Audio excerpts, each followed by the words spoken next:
Hey there, everybody, it's me, your buddy Dave from thedarkstuff.com and the Dark Stuff channel here on YouTube. Welcome to 2024. Happy New Year, everybody. This is the first video of 2024, and it's going to be the Vinyl Tag 2024.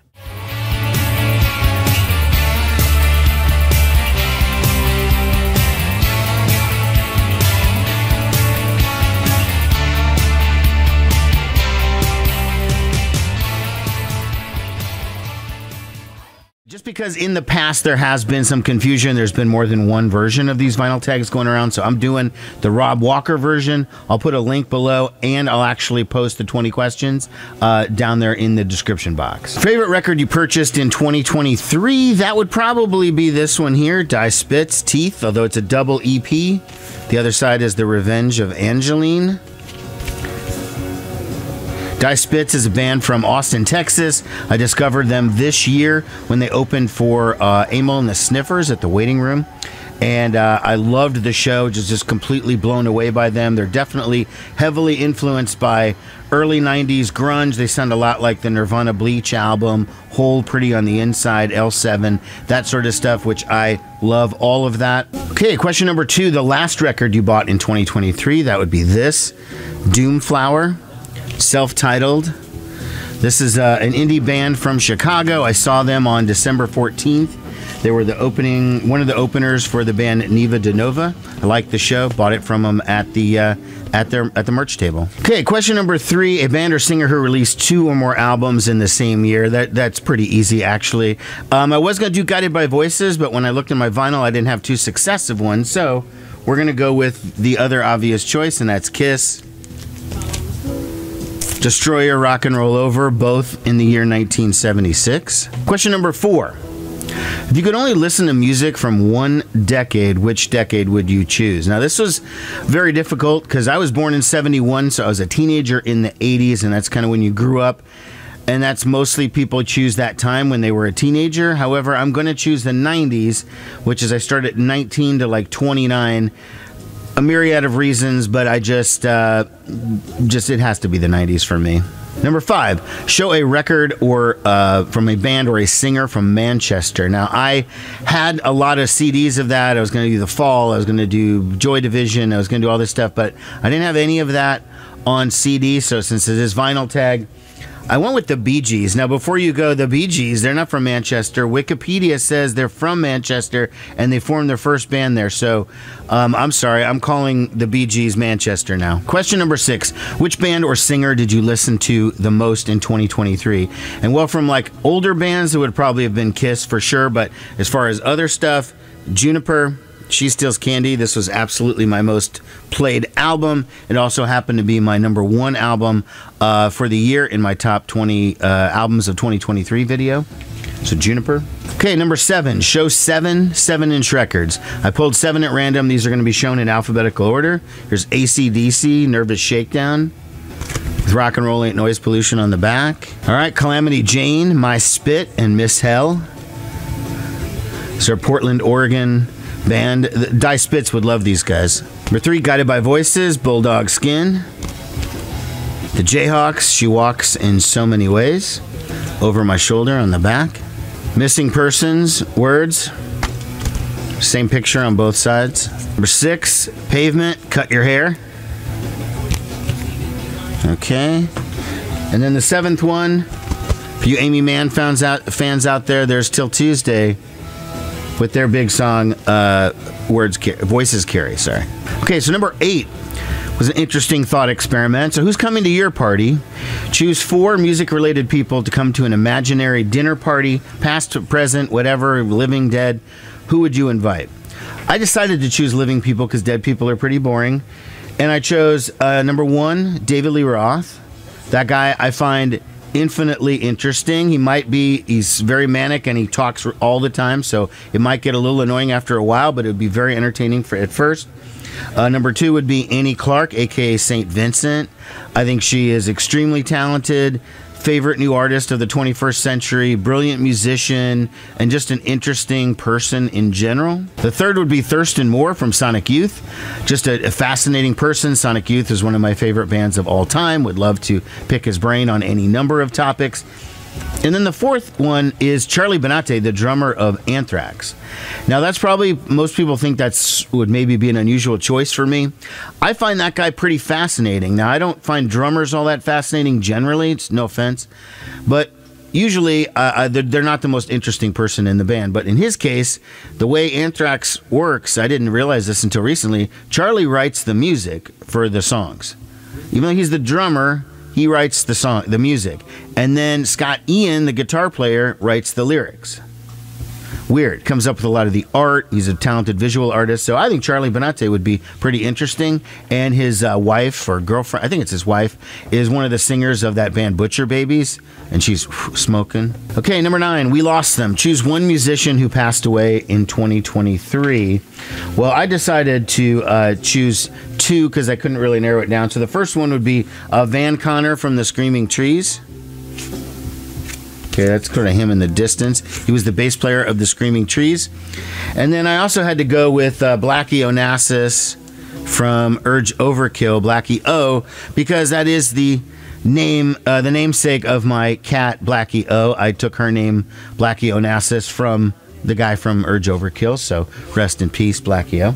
Okay, the number 10. Imagine you could only listen to music from one country. What country would that be? Well, that wasn't that hard for me. It's the United States, and it's not just because I'm an American, and Americans view themselves in a very probably higher place than they should. But, you know, most of my favorite bands are American, and I love all of the British Invasion bands and a million other British bands, but I couldn't do without Kiss or The Replacements or Husker Du or the Pixies or whatever. It would have to be the United States. Okay, number 11. Name 3 vinyl community channels that you discovered in 2023. This is sort of difficult because I'm not really sure when I discovered them, but I think these are 3 that I first saw in 2023. First one is Lost Mixtapes. This is a really good channel. I think he and I are probably roughly the same age, have a very similar music taste. He's done some deep dives into the catalogs of Neil Young and R.E.M. that are pretty interesting, and done some good reviews of some newer stuff. We're both big Replacements fans. The second one I would mention would probably be All the World's a Stage.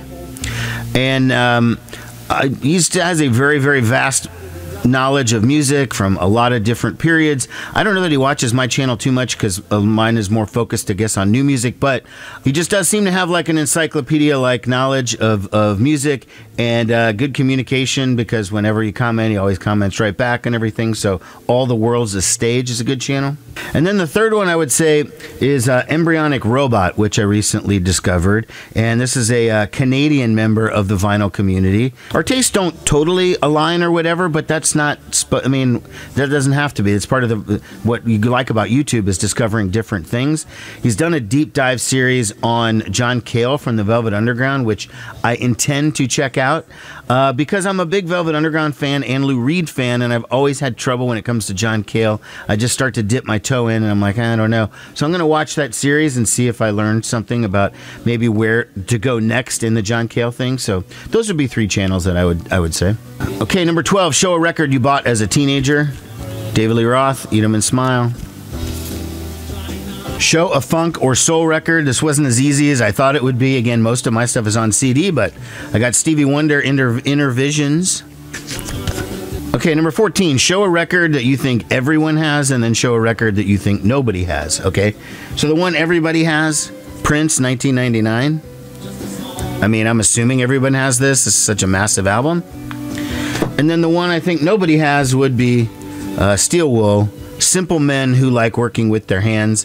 This was a Seattle band from the early 90s that I thought reminded me a lot of vintage Soul Asylum, and that album is incredible. I did do a whole video about them, but that's neither here nor there, I guess. Number 15, She's Great.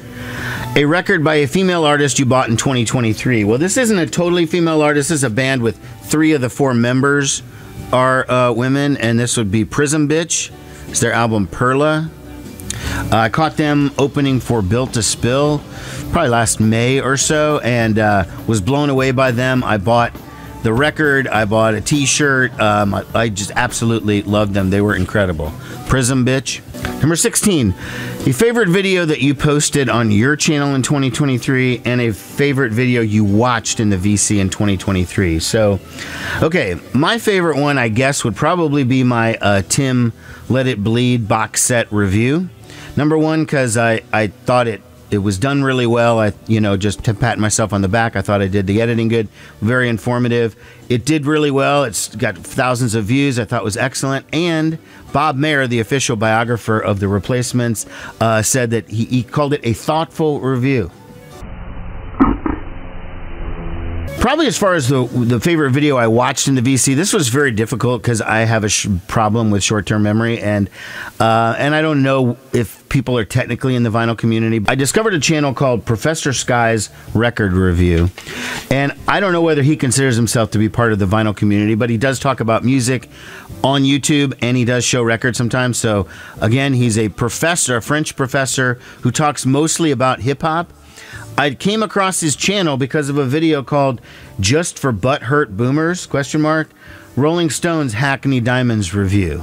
So after I did my review of Rolling Stones Hackney Diamonds, and it started doing really well, and I was getting a lot of views on it, I started wondering, well, what were other people saying on YouTube? Because I really didn't know. So while I was looking for other YouTube reviews of that Stones album, that's when I came across that particular video, and I watched it, and he's very, very good on camera. It's not a negative review, so you shouldn't, he did use the word butthurt for boomers, but I think that was just more to draw people in. He's very, very knowledgeable. He calls his video reviews essays, and he treats it like it's a college course, and he actually says, thank you for auditing the class. Interesting guy. I would have said that he was one of the channels I discovered in the vinyl community, but again, I don't know if he is, and I'm just using it for this because it was an interesting video. Just so there you go. Number 17, show me a record you would describe as a 90s classic. I would say Soundgarden, Super Unknown. Definite classic. This is an OG, 1994, A&M Records. Okay, 18, I'm sorry. If you could walk into the cover, look through your collection, and choose a record that you'd like to be a part of. I chose the Bangles, All Over the Place. I could imagine myself hanging out with in that room with the Bangles.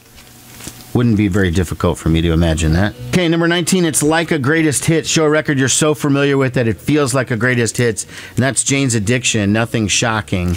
This album, I know start to finish, been playing it for 35 years almost at this point, and it almost is a greatest hits because Jane's Addiction really has only a couple albums in their original run. It was only 3 records, 2 studio and 1 live, so it almost is a greatest hits record. Final question, number 20, show me an album that was released in 1974, aka 50 years ago.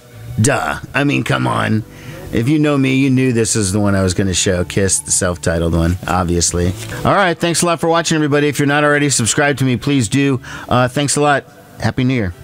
So, you have a MySpace page or something?